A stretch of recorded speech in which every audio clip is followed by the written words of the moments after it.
الرحمن الرحیم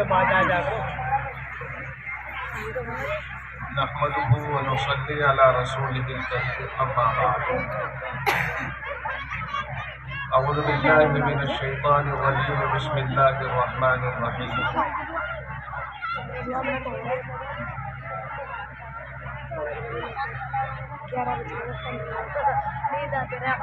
وَأَطِيعُوا اللَّهَ وَأَطِيعُوا الرَّسُولَ فَإِن تَوَلَّيْتُمْ فَإِنَّمَا عَلَى رَسُولِنَا الْبَلَاغُ الْمُبِينُ صدق اللہ العظیم۔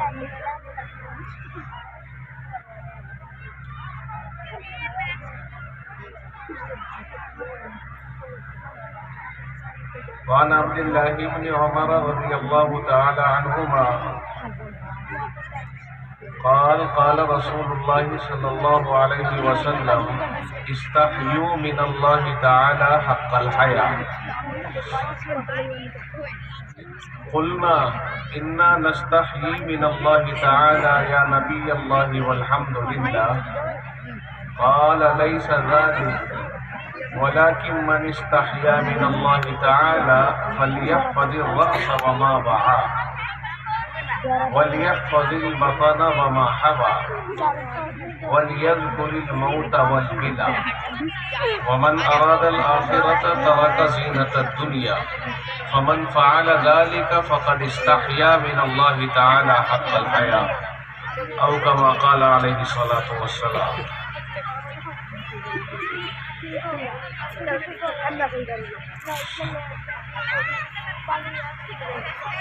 پہلے تو منتظمین کا شکریہ ادا کر دوں کہ جنہوں نے ہم سب کو یہاں بیٹھنے کا موقع عنایت فرمایا اور انہوں نے کوششیں کی، بالخصوص وہ نوجوان ساتھی جنہوں نے اپنے جذبات کو دین کے ساتھ وابستہ کر کے اس محفل کا انعقاد کیا۔ وہ نوجوان بہت ہی قابل مبارکباد۔ ہمت پور کے نوجوانوں نے ہمت دکھائی، اس گاؤں کا نام رکھنے والے نے بھی بہت سوچ سمجھ کر کے نام رکھا ہے، اور اسم کا اثر مسمى پہ پڑتا ہے۔ گاؤں کا اثر جو نام ہے، گاؤں کا نام گاؤں والوں پہ اس کا اثر پڑ رہا ہے۔ تو ہمت پور کا مطلب یہ سمجھ میں آیا کہ واقعی پوری ہمت ہے، جس کام کے اوپر لگ جائیں اس کام میں ماشاءاللہ اس کو انجام تک پہنچا دیں۔ پروگرام چل رہا ہے، استفادہ کر رہے ہیں نوجوانوں نے، خاص طور سے اس میں بہت بڑھ چڑھ کر کے حصہ لیا۔ میں جدھر کو گزر رہا ہوں ادھر نوجوانوں کے ماشاءاللہ خوب چرچے ہیں کہ یہاں کے نوجوان بہت جذباتی ہیں، با ہمت ہیں، بلند ہمت والے ہیں، اور انہوں نے اس محفل کو سجایا ہے، منعقد کیا ہے، بنا کے جلسہ گاہ بڑھا کے، اور اس میں کرسیوں کا انتظام کر دے، کوئی دقت نہیں آئے گی، اور ہر آدمی باعزت طریقے پر اس پر بیٹھ کر کے سنے گا، اٹھے گا نہیں، بنا ٹکٹ کے بنا الیکشن لڑے چیئرمین بن جائے گا، کوئی دقت نہیں ہے اسے۔ کوئی سمجھے گا کہ اگر میں یہاں سے اتروں گا کرسی پہ سے تو دوسرا تیار کھڑا ہے، کرسی چھن جائے گی، اس لیے آخر تک وہ کرسی کے اوپر بیٹھنا پسند کرے گا۔ ایک بات اور ذہن میں نشی رہے کہ جب یہ نیچے زمین کی ٹھنڈک اس فرش کے اندر کو ہو کر آدمی کے کپڑوں کو چھوتی ہے، پھر وہ جسم پہ محسوس ہوتی ہے، اگر تھوڑی بہت کھجلی لگنے لگے تو پھیڑا پڑ جاتا ہے، اس لیے اس کا بھی خیال رکھا جانا چاہیے۔ یہ بات کوئی میں ویسے نہیں کہہ رہا ہوں، اگرچہ میں بہت سادے انداز میں کہہ رہا ہوں، لیکن سچائی یہ ہے کہ ضرورت ہے اس کی۔ آئندہ انشاءاللہ آپ حضرات کے لیے کرسیوں کا انتظام کیا جائے گا، ٹھیک ہے بھائی؟ وہ پرے بیٹھنے والے انشاءاللہ اب یقین آ گیا ان کو، اب ایک جوڑی کپڑے کی قربانی دے دیں گے، وہ اب آ جائیں گے انشاءاللہ، وہاں سے پیچھے سے اور نزدیک آ جائیں گے۔ میں قرآن حکیم کی ایک آیت پڑھی تھی اور اس کے بعد ایک حدیث پاک بھی آپ حضرات کے سامنے پیش کی تھی۔ مجھے زیادہ دیر تک اور زیادہ دور تک نہیں چلنا، اس لیے کہ آپ حضرات کے اوپر علوم و عرفان کی بارشیں بہت ہوئی، اور جب زیادہ بارشیں ہوتی ہیں تو سیلاب آ جاتا ہے جو جھیلنا بھاری ہو جاتا ہے۔ اس لیے بھائی یہ بھی کوئی سیلاب سے کم نہیں ہے کہ ایک مقرر آیا، اس نے اپنی توانائی صرف کی، پھر دوسرا آیا، اس نے بھی اپنی توانائی صرف کی۔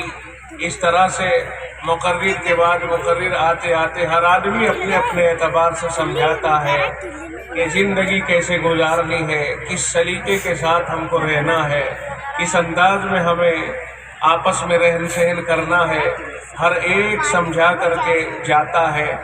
بس اب ہمیں سمجھنا ہے کہ ہمیں کیسے رہنا ہے، کیسے وقت گزارنا ہے، کس طرح ہمیں زندگی گزارنی ہے، کس سلامتی کے ساتھ ہمیں رہنا ہے، آپس داری ہماری کس طرح کی ہونی چاہیے۔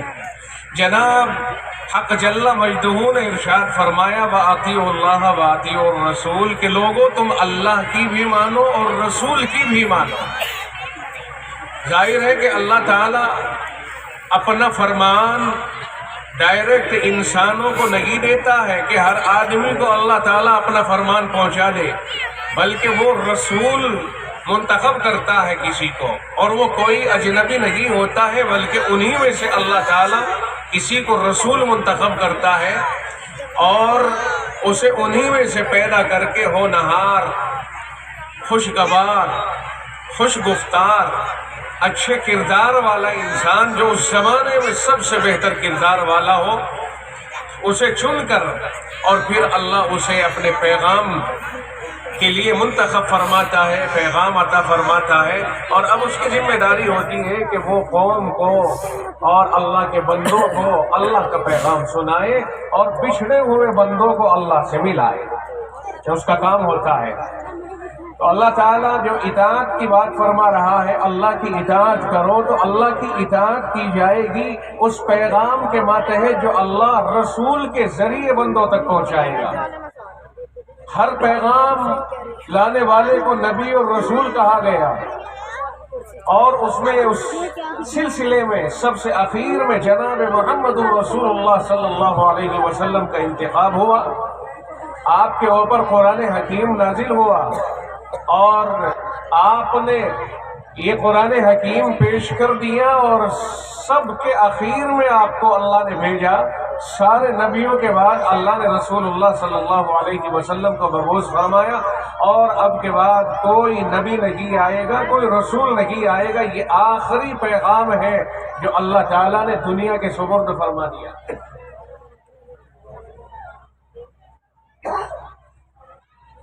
قرآن کریم آخری پیغام ہے، اس پیغام کے بعد کوئی پیغام نہیں۔ اور آمنہ کا لخت جگر امام الانبیاء سرور رسول صلی اللہ علیہ وسلم آخری رسول ہیں جن کے بعد کوئی رسول نہیں ہے۔ آخری پیغام قرآن کریم آخری رسول کے ذریعے اللہ نے، اور یہ امت آخری امت ہے، اس کے بعد کوئی امت نہیں، اس کے بعد قیامت ہے، اس پیغام کے بعد کوئی پیغام نہیں، اس کے بعد قیامت ہے، اور رسول کے بعد کوئی رسول نہیں، اس کے بعد سیدھی قیامت ہے۔ اب تو آخر اسی کے اوپر ہو جائے گا۔ قرآن کریم کہہ رہا ہے وَمَن يَبْتَغِ غَيْرَ الْإِسْلَامِ دِينًا فَلَن يُقْبَلَ مِنْهُ جو آدمی دین اسلام کے علاوہ کوئی دوسرا طریقہ کار اختیار کرے گا تو اس کو قبول نہیں کیا جائے گا، ہرگز قبول نہیں کیا جائے گا، کوئی صورت اس کے قبول ہونے کی نہیں ہے۔ اگر اللہ کے یہاں پر کوئی پیغام قبول ہے وہ صرف اور صرف قرآن کریم کا پیغام ہے، اسلام ہے۔ اس کے علاوہ اگر کوئی دوسرا طریقہ اختیار کرے گا ناکارہ، نامراد اور خائب و خاسر ہو جائے گا۔ وَهُوَ فِي الْآخِرَةِ مِنَ الْخَاسِرِينَ تو آخرت میں نقصان اٹھانے والوں میں سے ہوگا۔ دنیا میں آدمی سمجھتا ہے میں جو طریقہ کار اختیار کیا ہے وہ بہتر ہے، اور لوگوں کو اس کی طرف دعوت دیتا ہے۔ ان الذین فرقوا دینہم وکانوا شیعا کل حزب بما لدیہم فرحون ہر طبقہ اپنے اپنے پاس کے قانون ضابطوں کے اوپر خوش ہے کہ میں جو کر رہا ہوں وہ درست ہے اور دوسرا جو کر رہا ہے وہ غلط ہے۔ غلط اور صحیح کا معیار جناب محمد الرسول اللہ صلی اللہ علیہ وسلم کا فرمان ما انا علیہ واصحابی ہے، کہ جس میں آقا نے یہ فرما دیا تھا کہ بنی اسرائیل 72 فرقوں میں بٹے تھے، تفرقت بنی اسرائیل علی سنتین و سبعین ملتا، بنی اسرائیل 72 فرقوں میں بٹے تھے، وتفرقت امتی علی 73 و 70 ملہ، فرمایا میری امت 73 فرقوں میں بٹ جائے گی، کلہم فی النار الا ملت واحدہ، فرمایا سارے طبقے 73 طبقے آپ نے فرمائے 73، اور یہ بڑے بڑے ہوں گے، ورنہ ایک ایک کے ضمن میں بہت سارے ہوں گے، وہ ایک الگ چیز ہے۔ 73 بڑے بڑے نامور فرقے ہوں گے مسلمان کہلانے والے، فرمایا کہ وہ سارے کے سارے جہنمی ہوں گے، کلمہ بھی پڑھ رہے ہوں گے، اپنے آپ کو اسلام پر چلنے والا بھی کہہ رہے ہوں گے، اور آمنہ کا لخت جگر یہ ارشاد فرما رہا ہے اس کے باوجود وہ جہنمی ہوں گے۔ آقا سے پوچھا گیا یا رسول اللہ، یا رسول اللہ، آپ فرما رہے سارے جہنمی ہیں الا ملت واحدہ، سوائے ایک طبقے کے، سوائے ایک طبقے کے۔ اللہ کے رسول سے پوچھا گیا من ہی یا رسول اللہ، آپ نے فرمایا اللہ کے رسول وہ جماعت جسے آپ یہ فرما رہے ہیں کہ وہ جنت والی ہوگی، سارے جہنمی ہوں گے، صرف ایک جماعت بچے گی سب میں سے، وہ کون ہے؟ تو آپ نے ارشاد فرمایا ما انا علیہ و اصحابی، فرمایا جو میرے اور میرے صحابہ کے طریقے پر چلنے والے ہوں گے صرف وہ ہوں گے جو جنت کے حقدار ہوں گے، اس کے علاوہ باقی کلمہ پڑھنے کے باوجود اپنی گمراہیوں کی وجہ سے جہنم کے حقدار ہوں گے۔ یہ اور بات ہے کہ کسی کا کلمہ اللہ کو قبول ہو جائے اور پھر وہ اپنی سزاؤں کے بعد جنت میں چلا جائے، لیکن پہلی فرصت میں ایک طبقہ بچا ہے صرف ما انا علیہ واصحابی، جو رسول اللہ اور رسول اللہ کے صحابہ کے طریقے پر چلنے والا ہوگا، وہ جنتی، جنت کا حقدار۔ اور یہ کوئی اور نہیں، میں کسی دارالفتاء کا فتویٰ آپ کے سامنے ذکر نہیں کر رہا، یا کسی بڑے سے مولوی کا قول بیان نہیں کر رہا، بلکہ میں امام الانبیاء جناب محمد رسول اللہ صلی اللہ علیہ وسلم کا ارشاد گرامی آپ کے سامنے پیش کر رہا ہوں۔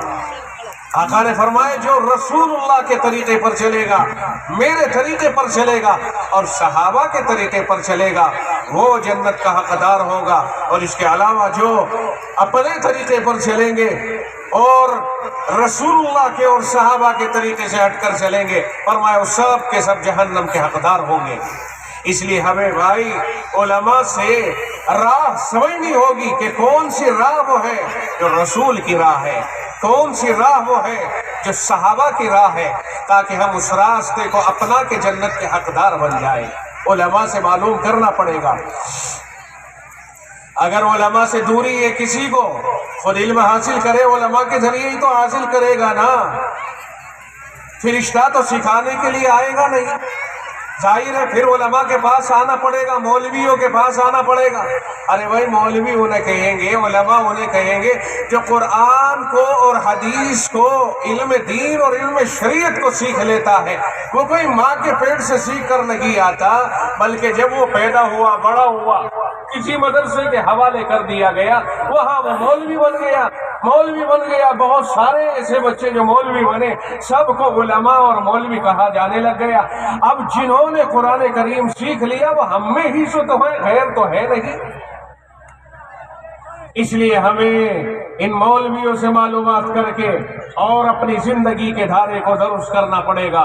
قرآن کریم کہتا ہے واطیعوا اللہ واطیعوا الرسول، فرمایا اللہ کی اطاعت کرو اور اللہ کے رسول کی اطاعت کرو۔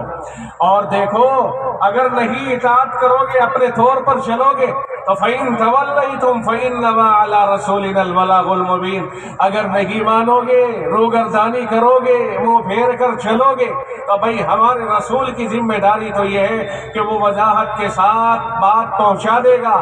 ماننا یا نہ ماننا یہ تمہاری بات ہوگی، مانو گے اللہ کی فرما بردار کہلاؤ گے، گے جنت کے حقدار بن جاؤ گے، اور نہیں مانو گے تو اللہ کے نافرمان کہلاؤ گے، جہنم کے حقدار بنو گے۔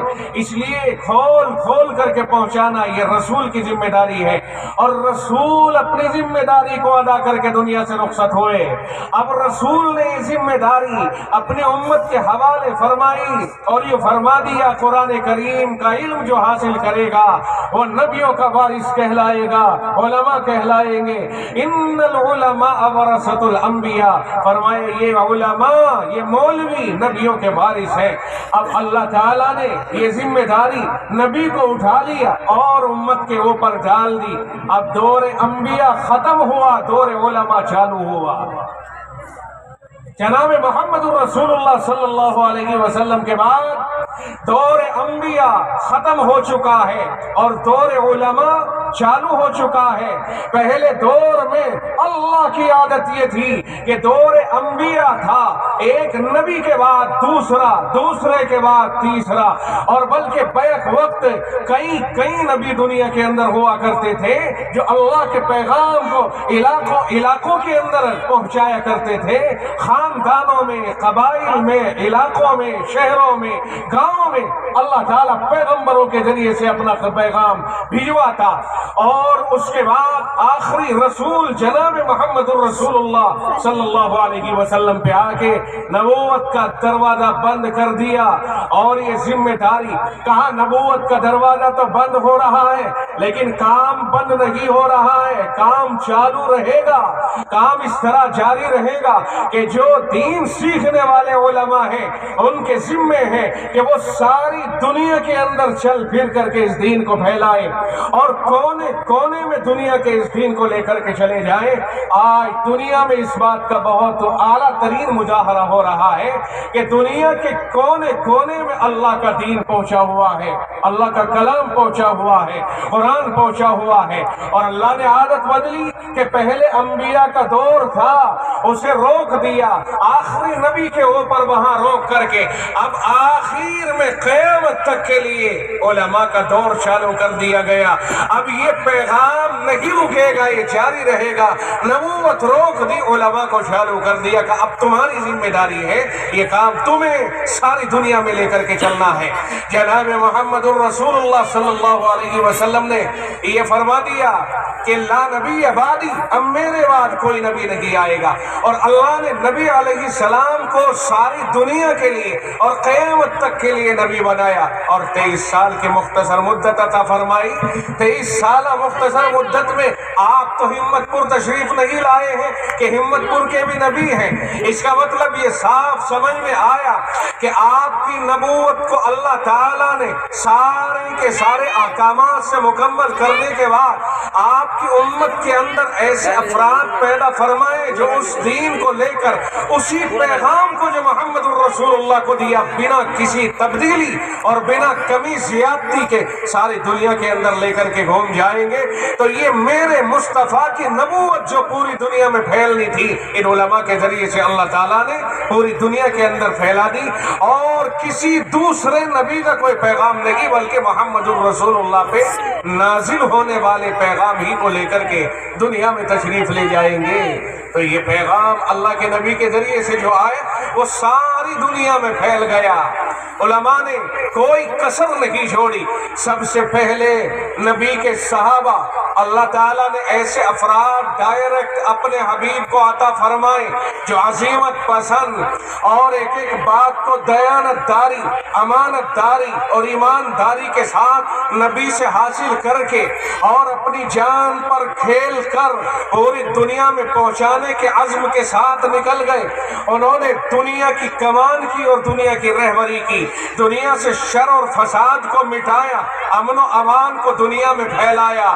یہ جناب محمد الرسول اللہ صلی اللہ علیہ وسلم کے جو ساتھی تھے، جو صحابہ تھے، اللہ نے ان کے ذریعے سے ساری دنیا میں رسول اللہ کا پیغام پہنچا دیا۔ جو بات آپ نے ارشاد فرمائی، ایک ایک بات ایمانداری کے ساتھ، ایک ایک بات دیانت داری کے ساتھ،